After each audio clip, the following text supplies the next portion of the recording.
All right, welcome to Module 2. The purpose of this module is to integrate boundaries, responsibility, and individualized care in your child rearing. Okay. We're talking about accountable parenting as a white woman. Because again, what did we talk about in Module 1? White women birth white men, right? You guys raised them. So everything it is that they learn about how to be comes from you. Okay. So, we are going to address one of the most formative ways white women impact the world, and it is through your parenting. Your children, especially your white sons, do not arrive in neutrality. They are born into systems of entitlement, power, and expectation. They think that simply because they exist, they should be handed the world on a platter. Okay? When you allow your children to roam the earth without boundaries, to be the center of every space, to escape consequences under the guise of emotional expression, you are not raising a free spirit. You are raising someone who expects the world to bend around them. Did you hear what I said? Because this is huge, okay? Let me tell you about neighbors. Got neighbors 3 doors down. I don't know how to describe these people. You can obviously have a big old cross in their front yard, but they're clearly religious, but then they're also like the barefoot white people. You know what I'm talking about? They just walk around the neighborhood barefoot and things like that. And they're just those type of people that just exist and expect people to respect the space that they take up. We live in a cul-de-sac, which is traditionally safer than, any other street, but they just let their kids be in the middle of the street. The little tiny ones, they just let them exist in the middle of the street. And it's kind of annoying because it's like you aren't really necessarily watching your kid. You're just letting them be in their little car in the middle of the road.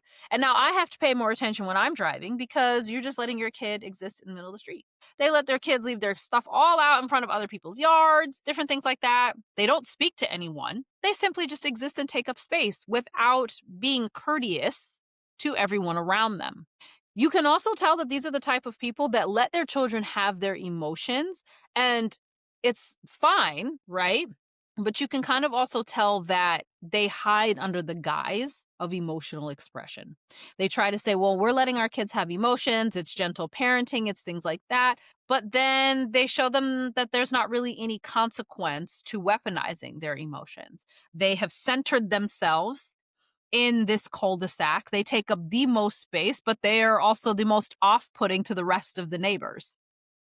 And this is how a lot of white families exist everywhere. And so again, when you allow your child to roam around without boundaries, like, hey, we don't leave our stuff in other people's yards because people don't just have to be neighborly to you, right? When you allow your kids to just play in the middle of the street and not teach them how to be mindful of traffic because me as the adult driver is supposed to be paying more attention, right? When you tell them that it's okay to have their emotions and it's okay to feel the way that they feel, they will learn that they can use their emotions to get out of consequence. Okay. And then you call it being free spirited. And then you call it, oh, they're just learning how to express themselves. No, there's still accountability that needs to happen.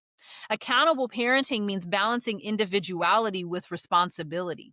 It means understanding who your child is through tools like human design and gene keys or astrology, and guiding them to use those gifts that they have under these tools without harming other people. It's okay to exist as yourself, but it is not okay to weaponize that to get other people to do what you want them to do. It's okay to let them feel. It is okay to let them cry. It is okay to let them express.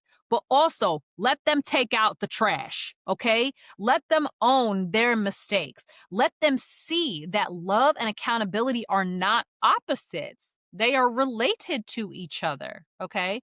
My son is an emotional authority. Thank God. He's the only one in our house that's an emotional authority. Nothing against my emotional authorities, but I just could not be you guys. He's an emotional authority in human design, which means that when I am holding him accountable for something, he cries. When I told him, hey, listen, you didn't take trash out on the day that it was supposed to go out. And because of this, you're causing us to run late to an event that we're supposed to be at because you didn't do it until the last second when we were already ready to get in the car. And because of that, this is a consequence that will take place because you weren't standing in your responsibilities. And when I told him that, He cried. He got mad at me. He raged out a little bit.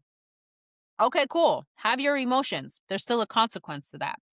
Because what happens is when you tell your children that it's a safe space for them to cry, which we have to do better as a society in general. But when you say it's okay for you to cry, what you're teaching them is it's okay for you to have an emotion, but then you're not teaching them that that emotion is only safe for them to have as a result of the consequence, right?